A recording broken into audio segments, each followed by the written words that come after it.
Hello അസ്സലാമലൈക്കും എല്ലാവർക്കും പുതിയൊരു വീഡിയോയിലേക്ക് സ്വാഗതം.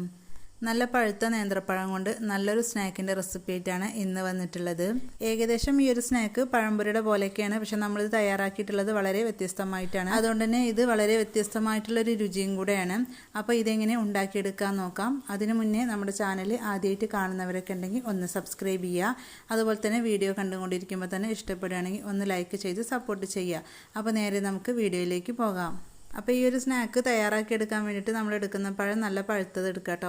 ഇവിടെ ഇപ്പോൾ ഒന്ന് നല്ലപോലെ പഴുത്തതാണ്, പിന്നെ ഒന്ന് അത്യാവശ്യം പഴുത്തിട്ടുണ്ട് കേട്ടോ. അങ്ങനെ 2 നേന്ത്രപ്പഴമാണ് ഞാനിവിടെ എടുത്തിട്ടുള്ളത്. അപ്പോൾ നിങ്ങൾക്ക് എത്രത്തോളം സ്നാക്ക് വേണം അതിനനുസരിച്ച് നേന്ത്രപ്പഴമൊക്കെ എടുക്കാം. ഇനി ഈ നേന്ത്രപ്പഴത്തിൻ്റെ തൊലിയൊക്കെ കളഞ്ഞ് നല്ല രീതിയിലൊന്ന് കട്ട് ചെയ്തെടുക്കാം. നമ്മൾ എത്രത്തോളം പഴുത്ത നേന്ത്രപ്പഴമാണ് എടുക്കുന്നത് അത്രത്തോളം ടേസ്റ്റ് ഉണ്ടാവും നമ്മുടെ ഈ ഒരു സ്നാക്കിന്. അപ്പോൾ നേന്ത്രപ്പഴം ഞാനിവിടെ ചെറിയ രീതിയിലാണ് കട്ട് ചെയ്തെടുക്കുന്നത് കേട്ടോ. അപ്പോൾ ഇത് കട്ട് ചെയ്തതിന് ശേഷം നമുക്കൊന്ന് വഴറ്റിയെടുക്കണം. അപ്പോൾ ആ ഒരു സമയത്ത് പെട്ടെന്ന് ആയി കിട്ടാൻ വേണ്ടിയിട്ടാണ് ഇതുപോലെ ചെറുതാക്കിയിട്ട് കട്ട് ചെയ്തെടുക്കുന്നത്. ഇപ്പോൾ ഞാനിവിടെ ഒരു നേന്ത്രപ്പഴം കട്ട് ചെയ്തെടുത്തിട്ടുണ്ട്. ഇനി അടുത്തതും ഇതേപോലെ തന്നെ ഒന്ന് കട്ട് ചെയ്തെടുക്കാം. ഇപ്പോൾ 2 പഴം ഞാനിവിടെ കട്ട് ചെയ്തെടുത്തിട്ടുണ്ട്. ഇനി നമുക്കിതൊന്ന് വഴറ്റിയെടുക്കണം. അപ്പോൾ അതിന് വേണ്ടിയിട്ട് ഇതുപോലത്തെ ഒരു പാനാണ് വെച്ചിട്ടുള്ളത്. നല്ലപോലെ ചൂടായതിന് ശേഷം അതിലേക്ക് 1 ടീസ്പൂണോളം നെയ്യ് ഒഴിച്ചു കൊടുക്കുക. 1-2 ടീസ്പൂണൊക്കെ ഒഴിച്ചു കൊടുക്കുക കേട്ടോ. നെയ്യൊക്കെ ചേർത്ത് കൊടുക്കുമ്പോൾ ഒരു പ്രത്യേക ടേസ്റ്റാണ്. നെയ്യ് നല്ലപോലെ ചൂടായി വരുമ്പോൾ കട്ട് ചെയ്ത് വെച്ചിട്ടുണ്ടായിരുന്ന ഈ ഒരു നേന്ത്രപ്പഴം ഇതിലേക്ക് ഇട്ട് കൊടുക്കാം. ഇനി ഇത് മീഡിയം ഫ്ലെയിമിലിട്ടിട്ട് നല്ലപോലെ ഒന്ന് വഴറ്റിയെടുക്കണം കേട്ടോ. നമ്മൾ നേന്ത്രപ്പഴം ചെറുതായിട്ടാണ് കട്ട് ചെയ്തെടുത്തിട്ടുള്ളത്. പിന്നെ അതുപോലെ തന്നെ നല്ല പഴുത്ത പഴമാണ്. അപ്പോൾ അതുകൊണ്ട് തന്നെ പെട്ടെന്ന് ഇത് കുക്കായിട്ട് കിട്ടും ചെയ്യും. പിന്നെ അതുപോലെ തന്നെ നല്ല സോഫ്റ്റായിട്ട് വരും ചെയ്യും. ഒരു 2-3 മിനിറ്റ് നേരം നമ്മൾ വഴറ്റിയെടുത്തപ്പോഴേക്കും ഇതുപോലെ ആയി കിട്ടിയിട്ടുണ്ട്. ഇപ്പം നല്ലപോലെ സോഫ്റ്റായിട്ട് കിട്ടിയിട്ടുണ്ട് കേട്ടോ. ഇനി ജസ്റ്റ് തവി വെച്ചിട്ട് ഇതുപോലെ നാക്കി കൊടുത്താൽ മതി. അതായത് മെല്ലെ ഒന്ന് പ്രസ് ചെയ്ത് കൊടുത്താൽ മതി. അപ്പോഴേക്കും ഇത് നല്ലപോലെ ഉടഞ്ഞ് വരും. നമ്മൾ പഴുത്ത പഴം എടുത്തുകൊണ്ടാണ് പെട്ടെന്ന് തന്നെ ഇതുപോലെ ഉടഞ്ഞ് വരുന്നത് കേട്ടോ.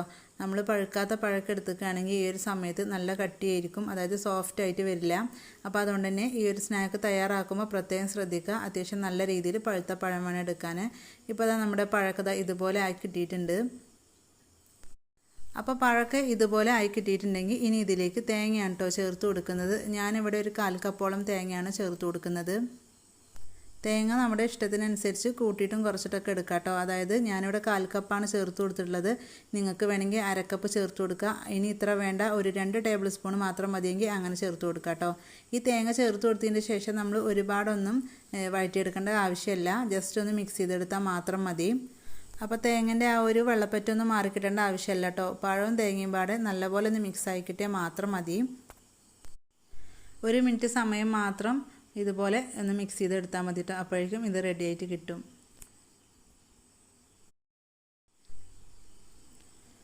ഇപ്പോൾ നമ്മുടെ പഴവും തേങ്ങയൊക്കെ നല്ലപോലെ ഒന്ന് മിക്സ് ആയിട്ട് കിട്ടിയിട്ടുണ്ട്. അപ്പോൾ ഇത്ര മതി. ഇനി നമുക്ക് ഫ്ലെയിം ഓഫ് ചെയ്തിട്ട് ഇത് തണുക്കാനായിട്ട് മാറ്റി വെക്കാം. അപ്പോൾ ആ ഒരു പഴത്തിൻ്റെ കൂട്ട് തണുത്ത് വരുന്ന ആ ഒരു സമയം കൊണ്ട് നമുക്ക് ഇതിലേക്കുള്ള ബാറ്റർ തയ്യാറാക്കിയെടുക്കാം. അപ്പോൾ ബാറ്റർ തയ്യാറാക്കിയെടുക്കുന്നത് ഞാൻ പഴംപൊരിക്കൊക്കെ നമ്മൾ ബാറ്റർ തയ്യാറാക്കിയെടുക്കുമല്ലോ അതുപോലെയാണ് കേട്ടോ. 1/2 കപ്പ് അളവിൽ മൈദ എടുത്തിട്ടുണ്ട്. പിന്നെ അതുപോലെ തന്നെ ഒരു 1/4 കപ്പ് അളവിൽ കടലപ്പൊടിയാണ് എടുത്തിട്ടുള്ളത്.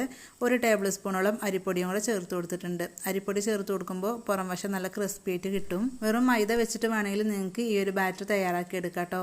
നമ്മൾ കടലപ്പൊടിയും കൂടെ ചേർത്ത് തയ്യാറാക്കുമ്പോഴാണ് ഒരു പ്രത്യേക ടേസ്റ്റ് കിട്ടുന്നത്. പിന്നെ അതുപോലെ തന്നെ ആ ഒരു ബാറ്ററിന് നല്ലൊരു തിക്നെസ്സൊക്കെ കിട്ടുന്നത്. ഒരു ഫോർക്കോ അല്ലെങ്കിൽ സ്പൂണോ വെച്ചിട്ട് ഇതുപോലെ ഒന്ന് മിക്സ് ചെയ്തെടുക്കുക കേട്ടോ. അപ്പോൾ അത് നല്ലപോലെ മിക്സ് ചെയ്തെടുത്തിട്ടുണ്ട്. ഇനി ഇതിലേക്ക് കുറച്ച് വെള്ളം ഒഴിച്ചിട്ട് നമുക്ക് ബാറ്റർ റെഡിയാക്കി എടുക്കാം. അപ്പോൾ സാധാരണ നമ്മൾ പഴംപൊരിക്ക് ബാറ്റർ തയ്യാറാക്കുന്ന പോലെ തന്നെയാണ് ഇതും തയ്യാറാക്കേണ്ടത്. ഒരുപാട് ലൂസും അല്ല എന്നാൽ ഒരുപാട് തിക്കും അല്ല, ആ രീതിയിൽ വേണം നമ്മളിത് റെഡിയാക്കി എടുക്കുന്നത്. അപ്പോൾ വെള്ളം ഒഴിച്ചു കൊടുക്കുന്ന സമയത്ത് ഒരുപാട് വെള്ളം ഒന്നിച്ചൊഴിച്ച് കൊടുക്കരുത്. അങ്ങനെ ആകുമ്പോൾ പെട്ടെന്ന് ലൂസാകും. പിന്നെ നമ്മൾ മൈദപ്പൊടിയൊക്കെ ഇട്ടിട്ട് നമ്മൾ അഡ്ജസ്റ്റ് ചെയ്യേണ്ടി വരും. അപ്പോൾ കുറച്ച് ഒഴിച്ചിട്ട് കറക്റ്റാക്കി എടുക്കുക. അപ്പോൾ നമ്മൾ എടുക്കുന്ന പൊടികൾക്കനുസരിച്ചായിരിക്കട്ടെ വെള്ളത്തിൻ്റെ അളവ്. അപ്പോൾ ഒട്ടും കട്ടകളൊന്നുമില്ലാതെ നല്ല രീതിയിൽ തന്നെ മിക്സ് ചെയ്തെടുക്കണം. അപ്പോൾ നമ്മുടെ ബാറ്റർ ഇവിടെ റെഡി ആയിട്ടുണ്ട്. അപ്പോൾ ഒരുപാട് ലൂസുമല്ല എന്നാൽ ഒരുപാട് തിക്കുമല്ല കേട്ടോ. ആ രീതിയിലാണ് നമ്മളിവിടെ റെഡിയാക്കി എടുത്തിട്ടുള്ളത്. അപ്പോൾ ചെറിയൊരു മധുരത്തിന് വേണ്ടിയിട്ട് ഞാനിവിടെ 2 ടീസ്പൂണോളം പഞ്ചസാരയാണ് കേട്ടോ ചേർത്ത് കൊടുക്കുന്നത്. അപ്പോൾ നിങ്ങൾക്ക് കൂടുതൽ മധുരം വേണമെന്നുണ്ടെങ്കിൽ 2-3 ടീസ്പൂണൊക്കെ ചേർത്ത് കൊടുക്കുക കേട്ടോ. ഞാനിവിടെ 2 ടീസ്പൂൺ മാത്രമാണ് ചേർത്ത് കൊടുത്തിട്ടുള്ളത്. അപ്പോൾ പഞ്ചസാരയും കൂടെ ചേർത്തിട്ട് നല്ലപോലെ ഒന്ന് മിക്സ് ചെയ്തെടുക്കാം. അപ്പോൾ നമ്മൾ റെഡിയാക്കി വെച്ചിട്ടുണ്ടായിരുന്ന ഈ ഒരു ബാറ്റർ നല്ല രീതിയിൽ പൊങ്ങി വരാൻ വേണ്ടിയിട്ട് നമുക്ക് കുറച്ച് ബേക്കിംഗ് സോഡ ചേർത്ത് കൊടുക്കാം. നമ്മൾ പെട്ടെന്ന് തന്നെ തയ്യാറാക്കി എടുക്കുന്നത് കൊണ്ട് തന്നെ ബേക്കിംഗ് സോഡ ചേർത്ത് കൊടുക്കണം കേട്ടോ. ഇത് സ്കിപ്പ് ചെയ്യരുതേ. 1/4 ടീസ്പൂണിൻ്റെ താഴെ മാത്രം ചേർത്ത് കൊടുക്കുക. ഒരുപാട് ചേർത്ത് കൊടുത്തിട്ടുണ്ടെങ്കിൽ ഇത് ഓയിൽ കുടിക്കും. അപ്പോൾ ഈ ഒരു സ്നാക്കിന് മാത്രമല്ല കേട്ടോ, ഏത് സ്നാക്ക് നമ്മൾ തയ്യാറാക്കുമ്പോഴും ബേക്കിംഗ് സോഡ അധികമായിട്ടുണ്ടെങ്കിൽ നല്ലപോലെ ഓയിൽ കുടിക്കും. ഇനി ഇതാ ഒരു സ്പൂൺ വെച്ചിട്ട് ഇതുപോലെ മിക്സ് ചെയ്തെടുക്കുക. നല്ലപോലെ മിക്സ് ചെയ്യണം കേട്ടോ. 1 മിനിറ്റോളം തന്നെ ഇത് മിക്സ് ചെയ്തെടുക്കണം. അപ്പോഴേ നല്ലപോലെ ഇതിലേക്ക് യോജിച്ച് വരുള്ളൂ. ഇപ്പോൾ ഇതാ ബേക്കിംഗ് സോഡയൊക്കെ ചേർത്ത് കൊടുത്തിട്ട് നല്ലപോലെ ഒന്ന് മിക്സ് ചെയ്തെടുത്തിട്ടുണ്ട്. ഇനി നമുക്കിതിവിടെ മാറ്റി വെക്കാം. ഈ ഒരു സമയം കൊണ്ട് നമ്മൾ നേരത്തെ റെഡിയാക്കി വെച്ചിട്ടുണ്ടായിരുന്ന ആ ഒരു പഴത്തിൻ്റെ മിക്സ് നല്ലപോലെ തണുത്ത് വന്നിട്ടുണ്ട്. ഇനി നമുക്ക് ഇതിന്ന് കുറച്ചെടുത്തിട്ട് ഇതുപോലെ ഉരുട്ടിയെടുക്കാം കേട്ടോ. നമുക്ക് എത്ര വലുപ്പം വേണം അതിനനുസരിച്ച് ഉരുട്ടിയെടുക്കാം. അപ്പോൾ ഞാനിതാ ഇതേപോലെയാണ് ചെയ്തെടുത്തിട്ടുള്ളത്.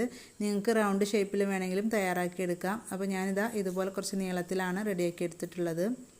പിന്നെ ഇത് നമ്മൾ നെയ്യ് ചേർത്തിട്ട് വഴറ്റിയെടുത്തുകൊണ്ട് തന്നെ ഇത് കയ്യിലൊന്നും ഒട്ടിപ്പിടിക്കില്ല കേട്ടോ. എളുപ്പത്തിൽ തന്നെ നമുക്ക് റെഡിയാക്കി എടുക്കാൻ പറ്റും. അപ്പോൾ ഈ ഒരു പഴം നല്ലപോലെ സോഫ്റ്റ് ആയിട്ടുണ്ട്. പിന്നെ അതുപോലെ തന്നെ നല്ല കുക്കായിട്ട് കിട്ടുകയും ചെയ്തിരിക്കും കേട്ടോ. ഇങ്ങനെ തയ്യാറാക്കുമ്പോഴാണ് നമുക്ക് പെർഫെക്റ്റ് ആയിട്ടുള്ള ആ ഒരു ടേസ്റ്റ് കിട്ടുന്നത്. അപ്പോൾ ഞാനിവിടെ 2 എണ്ണം തയ്യാറാക്കി എടുത്തിട്ടുണ്ട്. അപ്പോൾ ഈ ഒരു സംഭവം പെട്ടെന്ന് നമുക്ക് ഉണ്ടാക്കിയെടുക്കാൻ പറ്റും. ഇത് നമുക്ക് വേണമെങ്കിൽ ഉരുട്ടിയെടുത്തിട്ട് ഒരു ബൗൾ ഷേപ്പിൽ വേണമെങ്കിലും ഉണ്ടാക്കിയെടുക്കാം കേട്ടോ.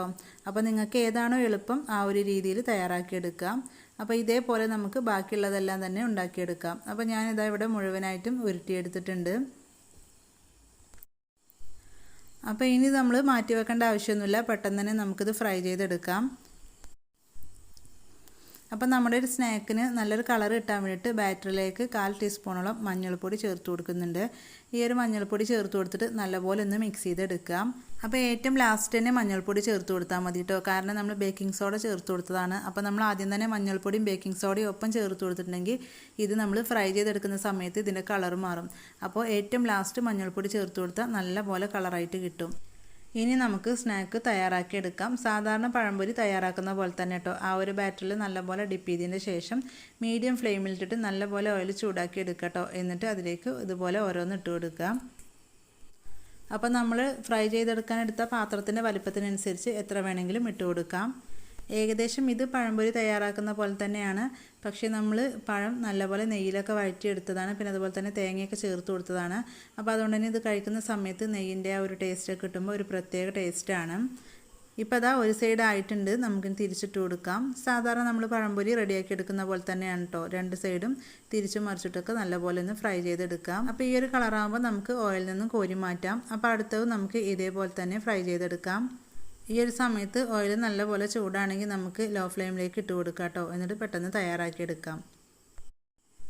അപ്പം നമ്മൾ എപ്പോഴും പഴംപൊരി തയ്യാറാക്കുമ്പോൾ ഒരേ രീതിയിൽ തയ്യാറാക്കാതെ ഇതുപോലെയൊക്കെ ഒന്ന് തയ്യാറാക്കി നോക്കുക. ഒരു പ്രത്യേക ടേസ്റ്റാണ്. ഇപ്പോൾ ഇതാ ഇതും ഒരു സൈഡ് ആയിട്ടുണ്ട്. ഇനി നമുക്ക് തിരിച്ചിട്ട് കൊടുക്കുക. ആ ഒരു സൈഡും നല്ലപോലെ ഒന്ന് ഫ്രൈ ചെയ്തെടുക്കാം. അപ്പോൾ ഇതുപോലെ തന്നെ നമുക്ക് ബാക്കിയുള്ളതെല്ലാം തന്നെ ചെയ്തെടുക്കാം. അപ്പോൾ നമ്മൾ പഴം കൊണ്ടുള്ള സ്നാക്ക് മുഴുവനായിട്ടും ഇവിടെ റെഡിയാക്കി എടുത്തിട്ടുണ്ട്. അപ്പോൾ പുറം വശമൊക്കെ ചെറിയ രീതിയിൽ ക്രിസ്പിയാണ്. ഉൾവശമൊക്കെ നല്ല ഫില്ലിങ്സോട് കൂടിയിട്ടുള്ള ഒരു അടിപൊളി ഐറ്റംസാണ്. അപ്പോൾ ഇതുപോലെ ചെയ്ത് നോക്കിയിട്ടില്ലെങ്കിൽ തീർച്ചയായും ഒരു തവണ ചെയ്ത് നോക്കുക. അപ്പോൾ ഇത്രയേ ഉള്ളൂ നമ്മുടെ ഇന്നത്തെ ഒരു വീഡിയോ ഇഷ്ടപ്പെട്ട ഒന്ന് ലൈക്ക് ചെയ്യുക. അതുപോലെ തന്നെ നിങ്ങളുടെ അഭിപ്രായങ്ങൾ അറിയിക്കുക.